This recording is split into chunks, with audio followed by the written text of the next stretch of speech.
Muito bem, Vene Casagrande, será que o Cebolinha vai pro jogo? Como é que estão os desfalques? Você tem drone? Como tá essa situação da escalação? A gente sabe que o Tite preparou todo o Flamengo para esse confronto, né? Um confronto importante e eliminatório. É jogo de mata-mata, né, Vene? Pois é, a informação que eu tenho ainda é sobre ontem, porque o Flamengo está finalizando nesse momento a preparação para pegar o Palmeiras e depois a delegação embarca para São Paulo.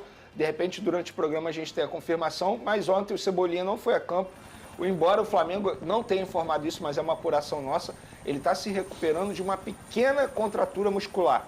E a gente precisa mencionar isso porque é a terceira lesão muscular que o Cebolinha tem nesse período de 7 meses de temporada em 2024. Isso não é normal para um jogador como ele. E quando eu falo um jogador como ele, porque é um jogador que se cuida bastante fora das 4 linhas, faz todo o tratamento que precisa fazer, nunca sofreu tanto de lesão muscular assim na carreira. No Grêmio, por exemplo, ele teve apenas uma lesão muscular, e lá no Benfica, em 22 meses de clube português, ele teve apenas uma lesão muscular, e no Flamengo esse ano foram 3 lesões musculares, e ainda teve problema no tendão e também no quadril. Então é um jogador que está sofrendo muito com problemas físicos.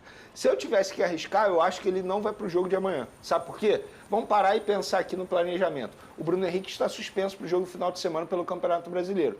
O Bruno Henrique joga na mesma posição que o Cebolinha. Para que você vai forçar o Cebolinha para o jogo de amanhã, sendo que no final de semana você não vai ter o Bruno Henrique? Perfeito. Então é melhor você preparar esse jogador para pegar o Palmeiras no final de semana. Cebolinha, Vene? Confesso que eu não sei de cabeça. Aí a produção pode nos ajudar. Ele em minutagem, ele tá aí entre os... Ele não é um jogador com idade avançada. Não é. 24, mas assim, em minutagens na temporada, ele tá no ranking, ali num topo alto, né? Dos que mais... já é mais velho, 28 anos. Dos que mais rodaram com o Tite, talvez, aí, Sim, na minutagem da temporada. Isso pode ser muito levado em consideração também, né? A questão do quanto esse cara já jogou na temporada. E essa é uma grande preocupação hoje, não só do Tite, como de todos os treinadores e as pessoas que trabalham com futebol de alta performance no Brasil. A gente fala tanto do calendário, Pedrosa, e parece até que a gente fica muito maçante nesse assunto e muito chato nesse assunto, mas é que, de fato, ele é determinante para saber como que tu vai até o final do ano.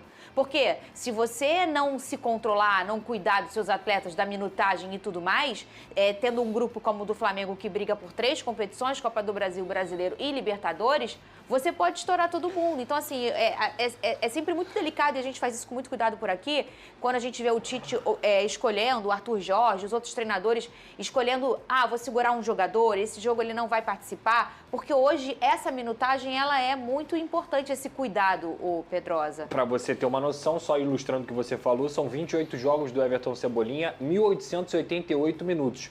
Os jogos dele no Campeonato Brasileiro são 9, na Libertadores 5, na Copa do Brasil 2, e no Campeonato Carioca foi o momento que ele mais jogou, com 12 jogos. Ou seja, mais uma vez os estaduais pesam na temporada do cara. Por quê?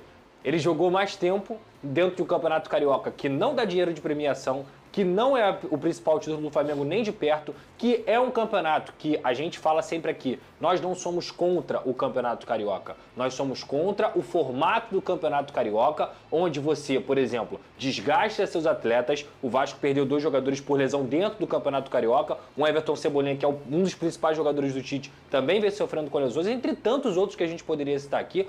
E nas competições principais, Campeonato Brasileiro, Libertadores e Copa do Brasil, esses caras já chegam arrebentados de tanto jogar dentro do Campeonato Carioca, que é um campeonato que é aquilo que a gente sempre fala, ganhou, obrigação, não ganhou, panela de pressão. Então eu acho que esse formato tem que ser revisto. O Vasco jogou no sábado e vai jogar na terça-feira. O Flamengo vem de uma maratona gigante e vai jogar Libertadores na altitude depois de jogar a Copa do Brasil e Brasileiro. O Botafogo é outro time também. Pega a Bahia, pega Palmeiras, só pega time complicado para poder em relação aos seus objetivos na temporada. Enfim, é muito complicado o calendário do futebol brasileiro e eu não tenho dúvida que o principal problema é a quantidade de datas que a gente acaba reservando para o campeonato estadual e depois, na hora de jogar as principais competições, os elencos estão já desgastados. A CBF precisa resolver isso. O Campeonato Carioca, o Campeonato Estadual para os grandes times do futebol brasileiro precisa ser reduzido. Senão a gente vai ver o Everton Cebolinha, o Payet, o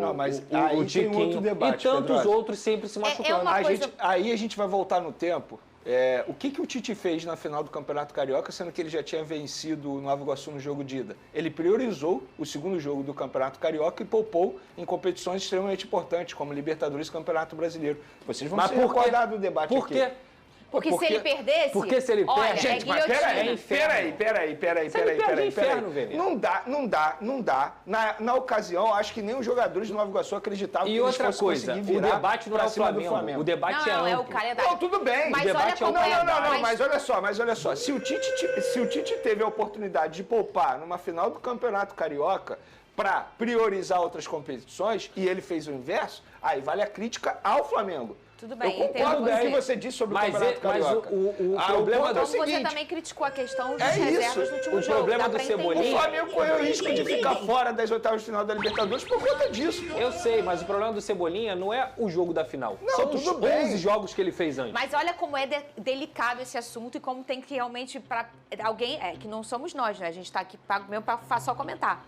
Mas imagina assim, então vamos fazer o seguinte, vamos tirar o Carioca. Não, sou contra. A gente é contra, já falamos várias vezes aqui. Nós três somos contra, não só por tudo que é o Carioca na história do futebol carioca, como também para os times de menor investimento. Como é legal você ver jogadores sendo revelados, quantas jogadores nasceram no Campeonato Carioca. Eu sou um exemplo vivo, eu nasci no Campeonato Carioca. Então, assim, não é contra o Carioca. Mas vamos dizer que fosse, então vamos fazer o seguinte... O Carlinhos que deu 3 pontos ao Flamengo recentemente nasceu no Campeonato Carioca. Outros, se a gente for lembrar aqui, muitos. O problema é o formato. Vamos tirar o Carioca.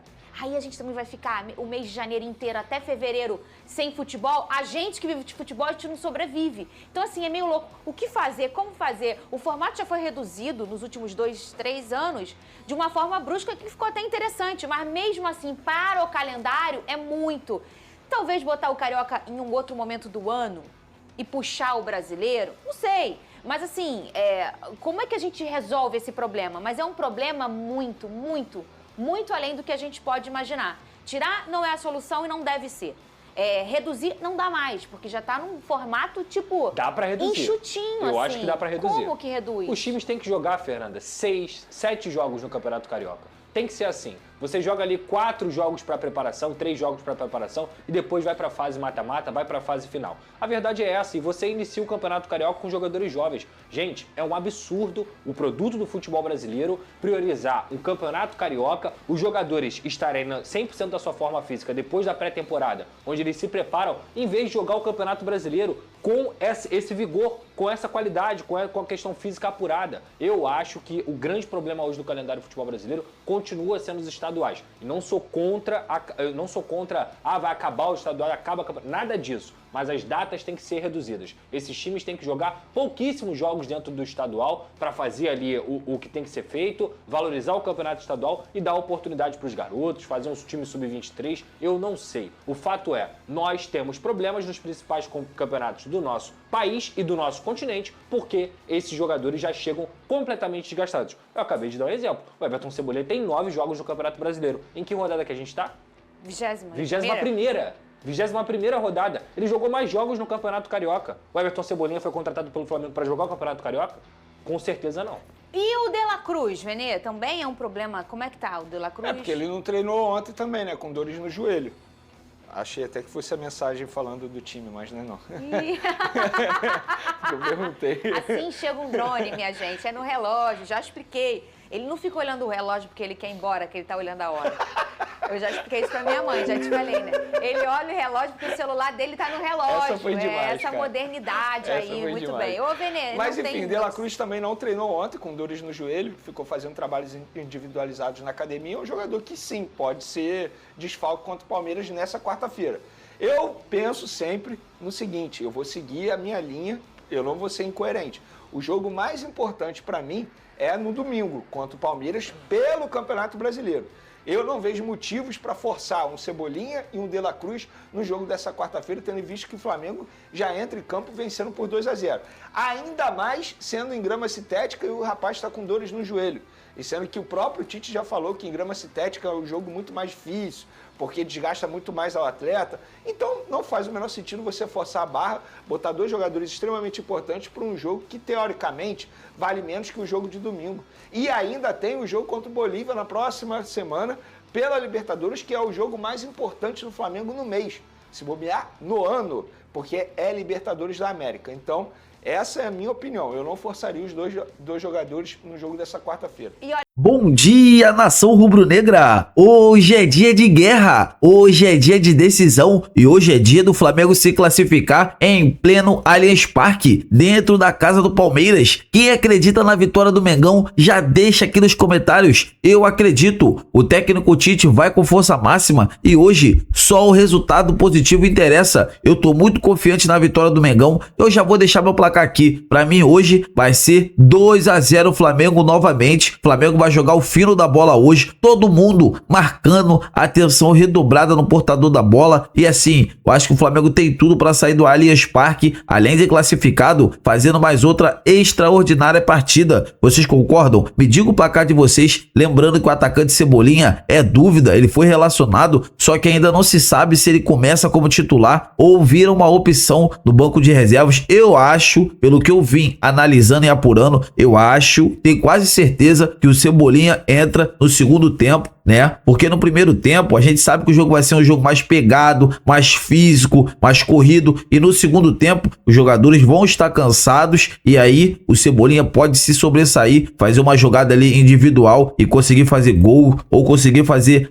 dar assistências. Então assim, eu tô muito confiante e hoje pra mim o Flamengo consegue essa grande classificação. E antes de finalizar esse vídeo, quero falar sobre o Mercadão da Bola rubro-negro, isso porque o Claudinho aceitou a proposta do Flamengo, os empresários, inclusive do jogador, staff, né, todo mundo está correndo contra o tempo para tentar o mais rápido possível uma liberação com a diretoria do Zenit, porque a gente sabe que negociar com os russos não são fácil, não é fácil, a gente tá vendo a dor de cabeça, só que o Claudinho assinou positivamente, o Flamengo tá correndo contra o tempo, é um jogador que chega para resolver os problemas ali do setor de meio de campo, quando não jogar o Arrascaeta, joga o Claudinho, ou quando não jogar o Claudinho, pode jogar o Arrascaeta. Vai ser muito bom para o Arrascaeta e também para o Claudinho. Vocês concordam? Eu tô muito confiante. Vamos torcer, o Vene Casagrande cravou. E assim, eu tô muito confiante. Vamos torcer para que o Claudinho chegue e vire titular, né, no time do Flamengo, com o Arrascaeta revezando ali no setor de meio de campo. E o atacante Michael, como a gente tem falado, final da temporada o jogador ficará livre e o Flamengo vai negociar, vai fazer de tudo para repatriar o atacante Michael. É um jogador identificado com o clube, é um atleta que chega para fazer diferença. A gente tá vendo o Bruno Henrique,